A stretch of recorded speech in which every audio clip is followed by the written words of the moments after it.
नमस्कार, मैं मृदुला श्रीवास्तव सी न्यूज भारत में आपका स्वागत करती हूं। वक्त हो गया है न्यूज बुलेटिन का। बुलेटिन में खबरों की शुरुआत करेंगे और जानेंगे कहां डीएपी खाद के लिए दर दर भटक रहे हैं किसान और कहां इंटर कॉलेज में मनाया गया वार्षिक उत्सव। साथ ही जानेंगे कहां बच्ची से दुष्कर्म के कारण आरोपी हुआ गिरफ्तार। ऐसी ही तमाम खबरों पर आइए विस्तार से करते हैं चर्चा। अंबेडकर नगर जिले में डीएपी और एनपीके खाद की जबरदस्त किल्लत है। किसान खाद ढूंढ रहे हैं लेकिन उनको कहीं नहीं मिल रही। एक बोरी डीएपी के लिए किसान कई केंद्रों का चक्कर लगाते हैं और आखिर में थक हार कर वापस लौट आते हैं। जिले के सहकारी समितियों पर डीएपी खाद नहीं है। यही नहीं, अंबेडकर नगर में इफ्को का ई बाजार भी है, जहाँ सीधे कंपनी से खाद की आपूर्ति होती है, वहाँ भी डीएपी नहीं है। इस सेंटर पर बाकायदा सूचना चस्पा कर दी गई है कि डीएपी नहीं है और ना ही आने की संभावना है। हर साल की तरह इस बार भी डीएपी किसानों को रुला रही है। रबी का ये समय आलू, मटर, चना, मसूर और सरसों की बुआई का सबसे उचित समय है। किसान गेहूं की बुआई भी शुरू कर रहे हैं, लेकिन खाद ना मिलने से किसान अपनी फसल की बुआई नहीं कर पा रहे हैं। वहीं खाद डिपो सेंटर प्रभारी ने बताया कि डीएपी खाद के लिए किसान परेशान हो चुका है और ना ही अभी खाद आने की कोई उम्मीद है। खाद की स्थिति अभी जनपद अम्बेडकर नगर में लगभग एक हफ्ते हो गए फास्फेटिक में डीएपी और 20-13 दोनों उपलब्ध है। मैं केंद्र प्रभारी इफ्को ई बाजार बसखारी अम्बेडकर नगर से हूँ।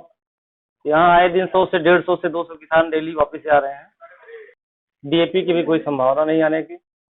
अब ऊपर अधिकारी लोग बता रहे हैं रैंक लगेगी तब आएगी। तो बिना फास्फेटिक के आप गेहूं की बुआई नहीं कर सकते, सरसों की बुआई नहीं कर सकते, मसूर की बुआई नहीं कर सकते। जब तक फास्फोरस नहीं मिलेगा उत्पादन नहीं होगा। किसान दर दर भटक रहा है। प्राइवेट में लोग महंगे दामों पे डीएपी ले रहे हैं। समस्या, जो मुख्य समस्या हमें लगती है, जनपद अम्बेडकर नगर में रैंक तो लगती नहीं है। रैंक पॉइंट है अयोध्या। आवंटन जब होता है तो अयोध्या जनपद में ज्यादा डीएपी आ जाती है और अम्बेडकर नगर जिले में कम आती है। हमें जो लगता है इसलिए यहाँ कम उपलब्धता रहती है। अंबेडकर नगर से कैमरा पर्सन धीरेन्द्र नाथ वर्मा के साथ अजय कुमार उपाध्याय की रिपोर्ट। टांडा मिश्रीलाल आर्य कन्या इंटर कॉलेज में वार्षिकोत्सव मनाया गया। मुख्य अतिथि रहे बागपत के सांसद पूर्व पुलिस कमिश्नर सत्यपाल सिंह। मुख्य अतिथि द्वारा दीप प्रज्वलित कर कार्यक्रम का शुभारंभ किया गया। कार्यक्रम में बच्चों ने तलवारबाजी, मार्शल आर्ट के डिफेंस और योगा जैसे तमाम डेमो दिखाए। मीडिया से बात करते हुए पूर्व पुलिस कमिश्नर व बागपत के सांसद सत्यपाल सिंह ने बताया कि जिस तरीके से हमारा समाज चल रहा है, बहन बेटियों को सुरक्षा के लिहाज से जरूरत है सेल्फ डिफेंस सीखने की, चाहे वह तलवारबाजी सीखें या मार्शल आर्ट। शिक्षा के साथ साथ आत्म सुरक्षा भी जरूरी है। की जो एक्सरसाइज करें उनका बहुत का रोल है। आज का जो जिस प्रकार का समाज चल रहा है, गुंडे और बदमाश समाज के अंदर रहते हैं। हर एक समाज के अंदर, हर एक इलाके के अंदर गुंडे और बदमाश भी रहते हैं और ऐसे गुंडे और बदमाश से अपनी रक्षा करने के लिए हमारी बेटियों को जो प्रतिरक्षा करने के जो तरीके हैं वो सीखना बहुत जरूरी है। चाहे वो तलवार चलाएं, भाला चलाएं, जूडो और कराटे सीखें। और इस प्रकार सबसे बड़ी बात संस्कारों की है कि बच्चों को यहाँ जो संस्कार दिए जा रहे हैं, संस्कार सबसे बड़ी ताकत है। जिसके पास नेतृत्व की ताकत है वो दुनिया की सबसे बड़ी। अंबेडकर नगर से सी न्यूज संवाददाता अजय कुमार उपाध्याय की रिपोर्ट। उत्तर प्रदेश के अमरोहा जनपद से गजरौला थाना क्षेत्र के नेशनल हाईवे 9 का पूरा मामला है, जहां बुलंदशहर जिले के नरसैना कस्बे के रहने वाले 55 वर्षीय शोएब उर्फ जमील अपनी पत्नी अफरोज बेगम व देवते अरहम के साथ दिल्ली की तरफ से मुरादाबाद की ओर जा रहे थे। तभी रास्ते में उनकी कार आगे चल रहे कैंटर में घुस गई, जिसकी वजह से तीनों की मौके पर मौत हो गई, जबकि चालक को गंभीर अवस्था में अमरोहा के जिला अस्पताल में भर्ती कराया गया है।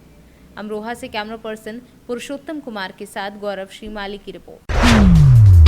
इंदौर में हैवान जो कि एक बच्ची के साथ दुष्कर्म के मामले में हाल ही में सजा काट कर आए हैवान ने फिर अपनी हैवानियत दिखाते हुए एक और मासूम को अपनी हवस का शिकार बनाया।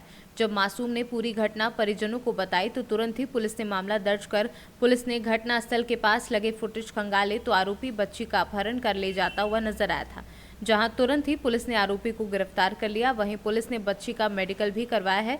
अब महिला अधिकारी बच्ची से पूछताछ करेगी। सर, एक बच्ची के साथ दुष्कर्म की घटना सामने आई है जिसमें सीसीटीवी भी आया है। क्या है पूरा मामला और कहाँ की घटना है? आज थाना राजेंद्र नगर क्षेत्र के अंतर्गत एक घटना सामने आई। करीबन दोपहर 12 बजे हमें सूचना प्राप्त हुई कि क्षेत्र में एक मंडी है, वहाँ पर कार्यरत एक चौकीदार है, उसके परिवार में एक ऐसी दुर्घटना हुई है जिसके चलते एक छोटी बच्ची को एक विक्टिमाइज किया गया है एक अज्ञात व्यक्ति द्वारा। सूचना मिलते ही थाना राजेंद्र नगर की पुलिस और सारे वरिष्ठ अधिकारीगण हम सभी लोग घटना स्थल पर पहुँचे। पूरा हमने जो घटनास्थल का मौका मुआयना करा, जिसमें हमें पता चला और हमें कुछ सीसीटीवी फुटेजेस प्लस कुछ अन्य चीज़ें हमारे हाथ में लगी, जिसके चलते हम लोगों ने विदिन 5 to 6 आवर्स हमने जो उसका जो प्राइम अक्यूज़्ड है उसको हमने हमारी कस्टडी में लिया है। और अभी तक हमारी पूछताछ उससे भी हमने करना स्टार्ट करी है। अभी फ़िलहाल तक हमें उसमें पता चला है कि वो पूर्व में भी रिकॉर्डधारी रहा है, पहले भी 376 के केस में वो अभी फ़िलहाल ही मतलब बरी हो गया है और पहले जा चुका है जेल में। और हमारी अभी पूछताछ जारी है, जो भी हमको और तथ्य सामने आएंगे हम आपके सामने ला के रखेंगे। सर आरोपी कौन है, कब से यहाँ के बच्ची के जान पहचान का या कोई बाहर का व्यक्ति? नहीं, बच्ची के जान पहचान का नहीं है, बट हाँ वो उस एरिया में रहने वाला है, इंदौर का ही रहवासी है। और चूँकि हम अभी जैसा कि मैंने बताया कि मामला सेंसिटिव है, हमारी पूछताछ अभी जारी है, तो कुछ भी मतलब हम आपको अभी फ़िलहाल इतना ही बता पाएंगे कि वो यहाँ के इंदौर का रहवासी है, पूर्व में अपराधी रहा है और नियर बाय एरिया में ही इसमें द्वारकापुरी, तेजपुर, गड़बड़ी और अन्य इलाकों में उसका पहले का इसका रेसिडेंस रहा है। नशे सीसीटीवी फुटेज भी सामने आए हैं जिसमें जी ऑब्वियसली सीसीटीवी फुटेजेस भी हमें एक बहुत कारगर साबित हुए हैं हमारे आरोपी को उसमें हमारी कस्टडी तक लाने में।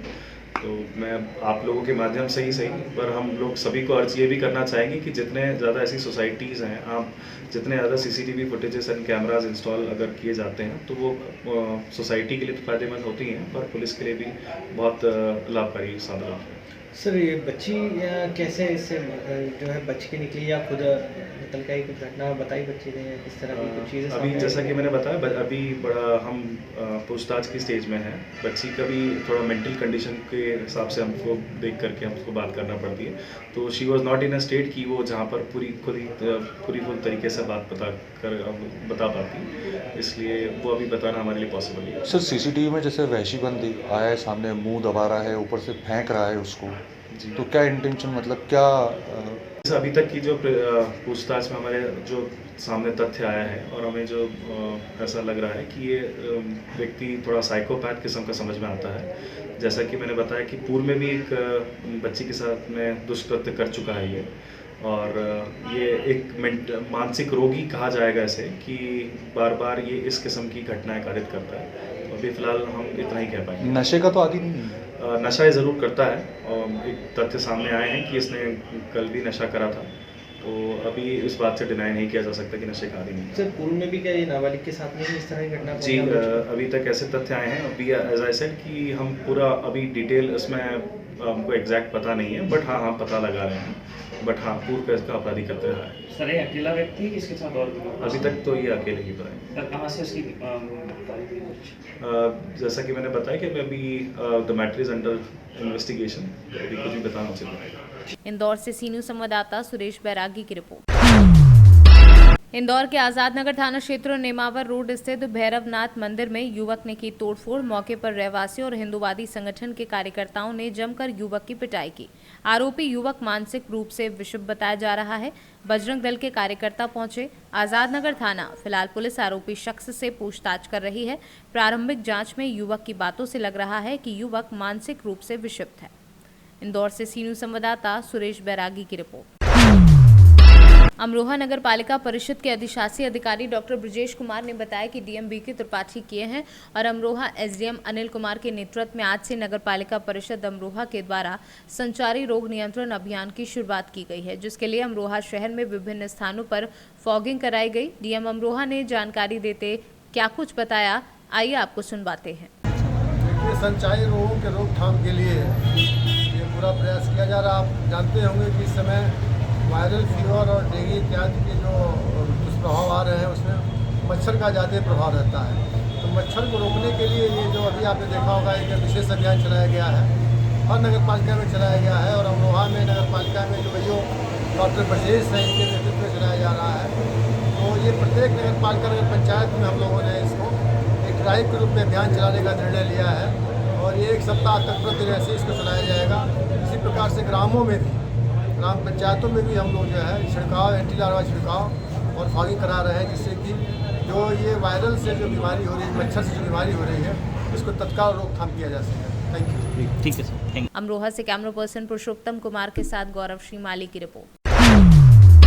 अमरोहा के विकासखंड जोया में राष्ट्रीय ग्राम स्वराज अभियान के तहत क्षेत्र पंचायत सदस्यों का मंडल स्तरीय 2 दिवसीय प्रशिक्षण हुआ, जिसके दौरान क्षेत्र पंचायत सदस्यों को शासन के द्वारा पंचायत राज विभाग की तरफ से दोपहर के खाने की व्यवस्था की गई। इस दौरान क्षेत्र पंचायत सदस्य को जो खाना दिया गया वह खाना साड़ा व खराब दिया गया। जैसे ही कुछ क्षेत्र पंचायत सदस्यों ने खाना शुरू किया तो उनको खाने से बदबू आई और कुछ क्षेत्र पंचायत सदस्यों को उल्टी भी हुई। इसे देखकर क्षेत्र पंचायत सदस्यों ने हंगामा किया, जिसके बाद शिकायत भी की गई। बता रहे हैं कि मौके पर खंड विकास अधिकारी एवं संबंधित अधिकारी नहीं आए। कुछ लोगों ने क्षेत्र पंचायत सदस्यों की आवाज को दबाने की कोशिश की। इस दौरान मौके पर उपस्थित क्षेत्र पंचायत सदस्यों ने मुख्य विकास अधिकारी अमरोहा को फोन किया, लेकिन कोई कार्यवाही नहीं हुई। उसके बाद क्षेत्र पंचायत सदस्य निराश होकर अपने घर चले गए। सतेंद्र कुमार है। कैसा है आप यहाँ पर? मैं बीडीसी मेंबर हूँ शाहपुर से। यहाँ हम लोगों को मीटिंग के लिए बुलाया गया और हमें निम्न क्वालिटी का खाना, भुसा हुआ खाना खिलाया खिलाने की कोशिश की गई, जो हम लोगों ने नहीं खाया। तो खाने की शिकायत आपने कैसे की? हाँ, बहुत ज़्यादा शिकायत है। ये सारी सब्जी जो है भुसी हुई है, दोनों की दोनों चावल पानी छोड़ रहे हैं। किससे की शिकायत आपने? शिकायत किससे की? शिकायत की यहाँ जो अधिकारी हैं यहाँ। अच्छा, तो क्या बोले वो बोले इसके लिए दूसरा खाना मंगवाया जाएगा, लेकिन अभी तक कोई सुनवाई नहीं। तो मेडिसिन प्रदेश, पश्चिमी प्रदेश। कहाँ से? मैं अमरोहा से हूँ। जी बताएं, क्या मामला था? आज शासन की तरफ से प्रदेश के प्रत्येक विकासखंड में क्षेत्र पंचायत सदस्य को 2 दिवसीय ट्रेनिंग दी जा रही है। आज यहाँ पर ट्रेनिंग दी और शासन की तरफ से खाने की व्यवस्था दी। जो हमें खाना आया वो सड़ा हुआ आया, बहुत ज़्यादा स्माइल आ रही है, बदबू है। 1-2 बीडीसी भाई को वॉमिटिंग भी हो गई खाना खाने के बाद। बहुत ज़्यादा हालात बुरे हैं। जी आपने किसी अधिकारी से शिकायत की इसकी? अभी कॉल डीएम साहब को भी की थी, मुख्य विकास अधिकारी जी को भी करी थी, उन्होंने रिसीव नहीं की। और यहाँ के जो लोकल के कर्मचारी हैं उन्हें शिकायत करी, वो सुनने तैयार नहीं, वो कोई भी सुनने के लिए तैयार नहीं। क्या बोल रहे हैं? बस मना कर दी कि हमसे गलती हो गई। मंडल स्तर की मीटिंग है, ये इसमें हम कुछ नहीं कर सकते। अच्छा, कि ब्लॉक की खाने की व्यवस्था किसी और के हाथ में है, इसमें हम कुछ नहीं कर सकते। हम भी आपकी तरह हैं। अमरोहा से कैमरा पर्सन पुरुषोत्तम कुमार के साथ गौरव श्रीमाली की रिपोर्ट। अमरोहा में दिखा तेज रफ्तार का कहर। तेज रफ्तार के चलते हुआ सड़क हादसा। तेज रफ्तार कार अनियंत्रित होकर पीछे से ट्रैक्टर में जा घुसी। हादसे में कार के उड़े पड़खच्चे। भीषण हादसे में कार चालक समेत 5 लोगों की बुरी तरह से गंभीर स्थिति। ट्रैक्टर वाला हुआ मौके से फरार। 5 लोग संभल के ही रहने वाले बताए जा रहे हैं। मौके पर पहुंचे राहगीरों ने घायलों को नजदीकी अस्पताल भेजा। रात 11 बजे दिल्ली से संभल को जा रहे थे कार सवार लोग। पूरा मामला थाना सैदनगली क्षेत्र के ढक्का मोड़ का है। अमरोहा से सीनू संवाददाता रामवीर सिंह की रिपोर्ट। गाजीपुर जनपद के जमानिया के फूली गांव में मदरसा फसीह मेमोरियल में जिला पंचायत अध्यक्ष के प्रतिनिधि पंकज सिंह चंचल का फूली के मदरसा फसीह मेमोरियल में जबरदस्त स्वागत किया गया। स्वागत करने वालों में मदरसा के प्रबंधक सैफी सिद्दीकी ने पंकज सिंह चंचल के साथ आए हुए सभी अतिथियों का आभार व्यक्त किया और कहा कि मदरसे में आधुनिक शिक्षा के साथ समुचित व्यवस्था है। सबसे पहले गाजीपुर में जमानिया इतिहास बहुत पुराना, उसके बाद से इस गांव में मुझे आने का अवसर मिला, क्योंकि इतना प्यारा गांव है। और उससे ज़्यादा एक गांव में इतने भरपूर व्यवस्था वाले एक स्कूल इतने अच्छी तरह से मैनेज करके चलाना और बच्चों को इतनी अच्छी शिक्षा देना, अच्छी तालीम देना, ये सही में बहुत ही सराहनीय है। मैं तहे दिल से सैफ भाई को और इस स्कूल के प्रिंसिपल श्री असम जी को मैं दिल से शुक्रिया करता हूँ। मैं उनको साधुवाद देता हूँ। और इसी तरह आप इस गांव से इन्हीं बच्चों में से, जैसे एक बच्ची है इसी स्कूल की है, बॉक्सर है, कई बच्चे और आप निकालें अपने इस गांव को, इस जमनिया को, इस गाजीपुर को आप शिक्षा, स्पोर्ट्स हर अंतर में आप लोग लेके जाएं। मैं इसलिए इस क्षेत्र के गंगा पार को सर बड़ा पिछड़ापन माना जाता है और आप आएंगे सड़कें देखे होंगे 15 नवंबर तक मुख्यमंत्री जी का आदेश भी है कि सड़कों को डम कर दिया जाए। जी जी जी। तो सर आप सड़क देखेंगे थोड़ा सा इसके बारे में। देखिए इस सब के बारे में प्रस्ताव ऑलरेडी गया हुआ है जी। मुझे तो जिले के बारे में मालूम है कि कहाँ कहाँ के लिए प्रस्ताव गया हुआ है। हाँ, माननीय मुख्यमंत्री जी का माननीय हमारे PWD मिनिस्टर जितिन प्रसाद जी का ये पूरा फोकस है गड्ढा मुक्ति के लिए। लगभग मुझे लगता है कि टेंडर हो भी चुके होंगे। अब जितनी जल्दी से जल्दी काम हो जाए। अब काफ़ी टेंडर हमारे विभाग से भी होने हैं, हमारे जिला पंचायत से भी होने हैं। मुझे लगता है कि 2-1 दिन में उसके भी टेंडर होंगे। हमारे विभाग से गड्ढा मुक्ति के भी होने हैं। तो आने वाले जो हफ्ता 10-15 दिन में है गाजीपुर में काफ़ी जोरों शोरों से काम चलेगा। इस क्षेत्र के विकास के लिए कुछ आपके देखिए, मैंने क्या बोला, जमनिया गाजीपुर का एक दिल है और इंसान ऊपर से लेकर नीचे तक अपने आप को चोट दे सकता है लेकिन अपनी दिल को जख्मी नहीं कर सकता। तो जमनिया हमेशा एक इतिहास रहा है हमारे गाजीपुर में और जमनिया का जो भी भविष्य होगा तो बहुत ही उत्तम होगा। गाजीपुर से सीनू संवाददाता रमेश यादव की रिपोर्ट। जनपद पंचायत जुन्नारदेव पर मुख्य कार्यपालन अधिकारी जिला पंचायत छिंदवाड़ा हरेंद्र नारायण के आगमन पर ब्लॉक जुन्नारदेव के समस्त सरपंचों ने ज्ञापन सौंपा। ज्ञापन के दौरान उन्होंने अपनी सारी समस्याओं को बताया। कहा कि 181 पर हमारी झूठी शिकायतें होती हैं, उस व्यक्ति पर कार्यवाही होनी चाहिए। यदि हम दोषी पाए जाते हैं तो हमारे ऊपर भी कार्यवाही हो, परंतु कुछ लोग झूठी शिकायतें करते हैं, उससे हमें जनहित के कार्य करने में परेशानी होती है। जुन्नारदेव से कैमरा पर्सन सानू के साथ वीरेंद्र अग्रवाल की रिपोर्ट। फिलहाल के लिए इस न्यूज बुलेटिन में बस इतना ही। देश और दुनिया की तमाम खबरों को जानने के लिए देखते रहिए सी न्यूज भारत। हर खबर आपके साथ, आपके हाथ।